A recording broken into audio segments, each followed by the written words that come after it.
Welcome to our channel. Today we how to transfer comps analysis using Mashvisor, complete guide step by step clearly. Open Mashvisor and log into your account. Navigate to the Property Search tab on the main dashboard. Enter the location of the property you want to analyze in the search bar. Press the search icon to display the properties available in that area. Once the results appear, filter the listings by comps. Select the property you wish to analyze. Click on the property to access its detailed page. Scroll down to the comps section on the property details page. Review the list of comparable properties displayed. Take note of key metrics such as purchase price, rental income, and occupancy rate. To export the comps data, look for the export option.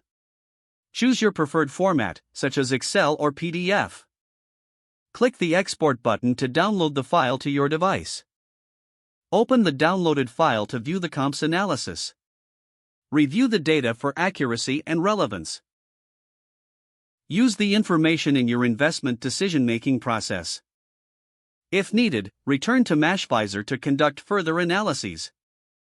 Consider repeating these steps for additional properties of interest. Maintain organized records of all comps analyses for future reference. If the page does not load, refresh the browser or try again in a private or incognito window. Make sure you are using the correct email address, then retype it carefully to avoid small typos. If your password is not accepted, use the reset option and create a new strong password you can remember. Check your spam folder for verification or security emails, then complete any requested confirmation steps. Enable two-factor authentication if available to improve account security and reduce unauthorized access risk.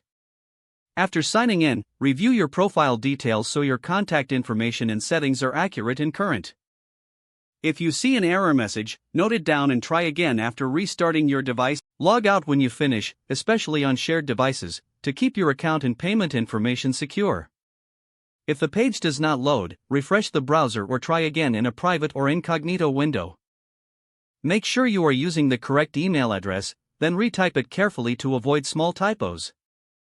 Don't forget to like this video and subscribe to our channel for more step-by-step tech guides.